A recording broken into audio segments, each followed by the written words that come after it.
Hallöchen Leute, ich bin Jack Jasmine und willkommen zum dritten Teil von How to Emotes. Wenn ihr jetzt aus Versehen beim dritten Teil eingeschaltet habt und vielleicht noch den ersten und zweiten Teil sehen wollt, hier könnt ihr den ersten Teil sehen und ansonsten findet ihr die anderen Videos auf meinem Kanal. Im letzten Video haben wir über die Ideenfindung gesprochen und haben mit der Skizze zu diesem Hamster-Emote angefangen. Und in diesem Video jetzt machen wir das Lining, wir machen die Koloration, die Effekte, die Nachbearbeitung und speichern das Emote so ab, dass ihr es auf Twitch hochladen könnt oder eben auf Discord. Und dann zeige ich euch noch kurz, wo ihr das hochladen müsst. Und dann legen wir direkt los. Jetzt machen wir im Outline-Ordner eine neue Ebene und setzen dann die Deckkraft vom Skizzenordner auf einen Wert von zwischen 10 bis 30%. Wenn ihr jetzt zu nah ranzoomt, seht ihr so ein Pixelraster. Das ist natürlich ein bisschen störend beim Emote-Zeichnen, aber das könnt ihr oben bei View und dann Pixel Grid ausmachen. Für die Lines verwende ich den ganz normalen Stiftbrush und setze ihn etwa auf eine Größe von 2. Bei den Outlines muss man nicht unbedingt neu anfangen. Man könnte auch die Skizzenebenen nehmen und die eben weiter bearbeiten, wenn man die schon sauber genug gemacht hat, aber ich versuche meistens die Line-Ebene neu zu machen. In manchen Programmen habt ihr auch die Möglichkeit, Vektorlinien zu nutzen und damit bekommt ihr dann Lines, die ihr noch bearbeiten könnt oder noch vergrößern könnt, ohne dass ihr die Qualität dabei verringert. Wird aber leider von FireAlpaca nicht unterstützt. Ist aber meiner Meinung nach bei Emotes nicht so wichtig. Bei größeren Grafiken, die ihr vielleicht für den Druck verwenden wollt, ist das schon sinnvoller. Und damit sind die Lines im Prinzip fertig. Manche Linien, die ihr hier seht, zum Beispiel die von den Tatzen oder die von dem Fellübergang oder das von dem Blush oder vom Mund, die möchte ich nicht direkt linen, sondern will ich nachher nur in der Koloration haben. Und als letztes füge ich noch in einer weiteren Ebene mit einem Pinsel auf Stärke 3 einen Rahmen um das Emote herum. Und die dicke Line, die sorgt dann dafür, dass das Emote sich nachher im Chat besser vom Rest abhebt. Dann gehen wir in den C-Ordner und erstellen dort eine neue Ebene. Und im Prinzip erstellen wir jetzt für jede eigene Grundfarbe bzw. Grundfläche eine eigene Ebene. Deswegen färbe ich hier erstmal alles in einem Orangeton ein. Da ist es auch nicht schlimm, wenn das über die anderen Flächen drüber geht. Bevor ich aber den weißen Fellton mache, ändere ich erstmal den Hintergrund. Denn weiß auf weiß zeichnet sich recht schlecht. Deswegen nehme ich immer einen Farbton, der möglichst nicht in dem Bild enthalten ist. Da müsst ihr dann darauf achten, dass ihr oben links bei Reference Active Layer ausgewählt habt, sonst tut er beim Ausfüllen so, als wäre das ganze Bild eine einzelne Ebene. Aber wir wollen ja praktisch unter dem Bild das komplett alles einfärben. Mit dem dunklen Hintergrund kann man dann auch perfekt mit einer hellen Farbe arbeiten. Hier können wir auch ruhig über die anderen Farbflächen drüber zeichnen, die wir noch nicht gezeichnet haben, da die später ja darüber kommen. Und wenn man nicht ganz so faul ist wie ich sonst, dann kann man den Ebenen auch schöne Namen geben, damit man sich besser zurechtfindet.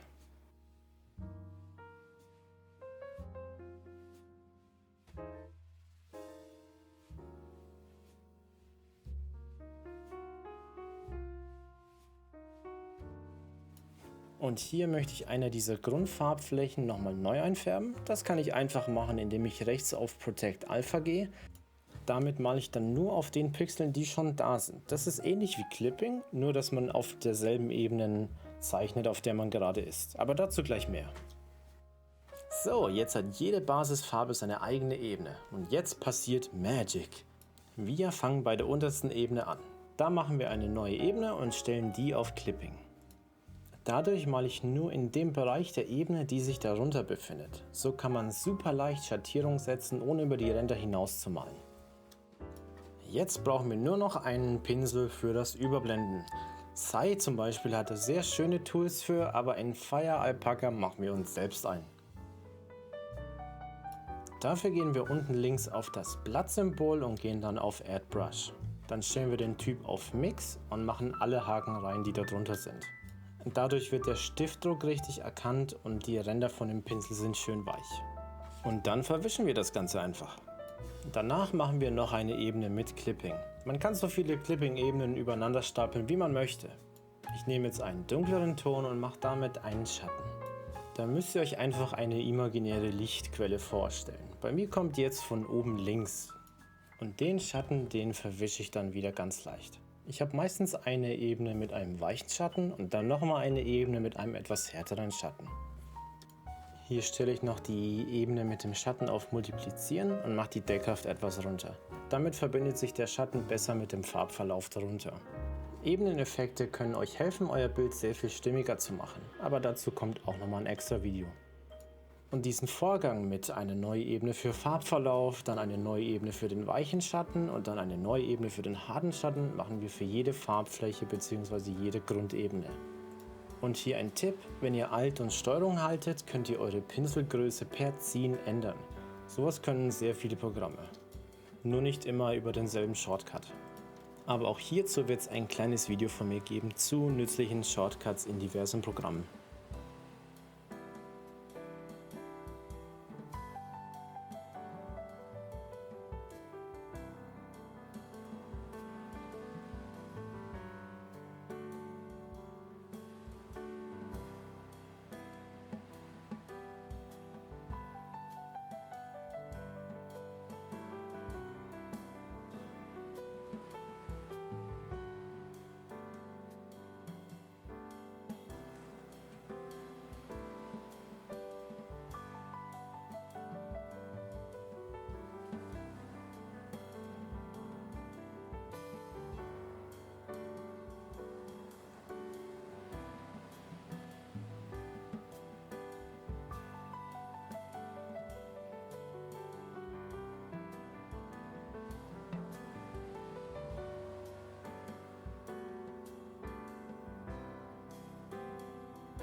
Dann kommen wir zu den Lichteffekten.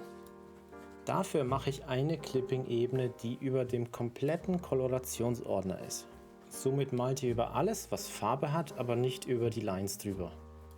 Dafür mache ich auf der Seite, wo der Schatten ist, noch eine zweite Lichtquelle. Ich mache das meistens in einem Pink, aber das ist nur ein persönlicher Style.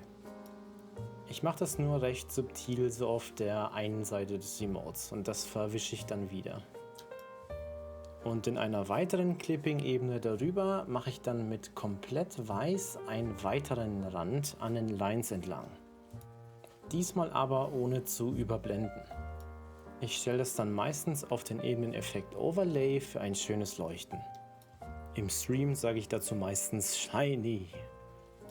Früher habe ich den Effekt komplett um die Lines gezogen, aber mittlerweile mache ich das nur noch leicht an der Seite. Aber auch hier nur ein persönlicher Style, das könnt ihr machen, wie es euch gefällt. Und als letztes färben wir die Lines selbst ein. Ich finde, dadurch wirkt das Emote sehr viel stimmiger, als wenn man alles komplett schwarz lässt. Hier färbe ich alle Lines ein, bis auf die dicke äußere Linie. Ich nehme dafür meistens eine Farbe aus der Nähe und mache die dann recht dunkel. So ein dunkles Pink für den Mund, ein dunkles Orange für die Arme und so weiter. Und als finalen Touch mache ich noch einen pinken Ton über das Gesicht drüber, dem ich dann per Ebeneneffekt Add einen schönen Leuchteffekt gebe. In anderen Programmen hättet ihr noch die Möglichkeit, den Emote-Kasten in eine Maske zu setzen, damit ihr seht, wie viel von dieser Zeichnung ihr im Emote sehen könnt. Aber da Fire Alpaca Masken nicht unterstützt, müsstet ihr hier einfach das Quadrat zuschneiden. Und genau das werde ich jetzt auch tun. So, jetzt habt ihr das Emote fertig gezeichnet und jetzt geht es natürlich um das Abspeichern. Auf Twitch reicht es mittlerweile zwar, dass man das Bild in einer Größe abspeichert und hochlädt, aber ihr habt immer noch die Möglichkeit, alle 3 Größen selbst hochzuladen. Denn ein Emote auf Twitch besteht immer aus 3 Größen. 112 x 112 Pixel, das ist die Größe, auf der wir gerade zeichnen. Dann die Hälfte davon 56 x 56 Pixel und dann die Hälfte davon 28 x 28 Pixel. Und wenn ihr das Emote, so wie ich jetzt auf 112 x 112 angefangen habt, dann könnt ihr das Bild einfach so abspeichern. Ihr müsst es halt eben nur zuschneiden. Ihr könnt auch nochmal checken auf Edit und Canvas Size, ob es 112 x 112 Pixel sind. Blendet alle Ebenen aus, bis auf das Emote selbst. Jetzt habt ihr zwar noch weiß im Hintergrund, aber das wird ausgeblendet, wenn ihr es abspeichert. Was ihr auch noch machen solltet, bevor ihr das abspeichert, klickt diesen Ordner an. Dann geht auf Layer und Duplicate. Dann blendet ihr den hinteren aus. Den Folder macht auf Layer und Merge Folder. Jetzt habt ihr praktisch eine einzige Ebene, wo das komplette Emote drin ist. Das ist wichtig für das Verkleinern. Denn wenn ihr das Bild verkleinert und ihr habt alles noch in einzelne Ebenen, sieht das meistens nie so gut, als wenn ihr das vorher kombiniert und dann verkleinert. So, das hier müssen wir jetzt nicht mehr verkleinern. So, und ihr habt jetzt 2 Möglichkeiten, das abzuspeichern. Einmal über File und einfach Save As. Dann könnt ihr ganz simpel als PNG auswählen und dann abspeichern. Aber es ist sinnvoller, die Exportfunktion zu nutzen. Aber in FireAlpaca funktioniert die Exportfunktion nur richtig, wenn man vorher auf View und dann Transparent Background einstellt. Das machen wir, also View, Transparent Background. Und dann speichern wir das unter Export. Dann stellen wir hier auf Transparent PNG und gehen auf OK. Ich versuche hier immer eine Namenskonvention zu haben, um eine Ordnung bei den ganzen Emotes zu halten. Ist sicherlich auch in vielen anderen Bereichen sinnvoll, aber hier besonders. Meine Namenskonvention ist erst der Name von dem, für den das Emote ist, also in dem Fall selbst, Unterstrich, dann Unterstrich den Namen des Charakters, den wir im Emote sehen, also in dem Fall wäre das Hamster, dann Unterstrich den Namen des Emotes selbst, also der Emotion, das wäre in dem Fall Hi, dann Bindestrich die Größe, in dem Fall 112. Dann verkleinern wir das auf Edit, Image Size. Ihr könnt entweder hier die 56 x 56 angeben oder ihr stellt auf Prozent. Gebt dann einfach die 50% ein. DPI ist hier genauso egal. So, das speichern wir dann wieder. Export. Und dann machen wir statt 112, 56. Und dann verkleinern wir jetzt nicht weiter, sondern gehen nochmal zurück und verkleinern von hier aus nochmal. Edit Image Size. Dann 28 x 28 Pixel. Und jetzt ist es wichtig, nochmal über das Emote zu sehen. Weil die 56 x 56 Pixel Größe, die ist recht unwichtig, die wird kaum genutzt, aber die 28 x 28 Pixel Variante, das ist die, die ihr im Chat seht. Und da müsst ihr gucken, sieht das Emote in Ordnung aus? Sehe es als Gruppe besser aus? Wenn hier seht ihr seht einen Unterschied. Es ist jetzt ein kleiner Unterschied. Besonders hier so am Rand macht das gesamte Bild schon schöner als das. In dem Fall finde ich, sieht es in Ordnung aus. Aber solltet ihr hier Nachbesserungsbedarf haben, könnt ihr da noch ein bisschen dran zeichnen. Und wenn ihr dann damit zufrieden seid, dann exportiert auch dieses Bild dann unter 28 Pixel. Und damit habt ihr ein fertiges Emote in den 3 Größen, die Twitch braucht. Und auf Twitch könnt ihr das Emote einfach in eurem Creator Dashboard hochladen, indem ihr links auf Zuschauerbelohnung geht und dann Emotes. Und da müsst ihr dann nur auswählen, dass ihr eure Größen manuell hochladen wollt. Das war dann das Ende meiner Reihe How to Emotes. Ich hoffe, euch hat das etwas geholfen. Ihr habt ein bisschen Einblick bekommen, wie man Emotes zeichnet, worauf man achten muss, kleine Tipps und Tricks. Falls ihr noch Fragen habt, immer rein in die Kommentare oder auch auf den Discord-Server kommen und mich einfach direkt fragen. Auch Link dazu in der Beschreibung.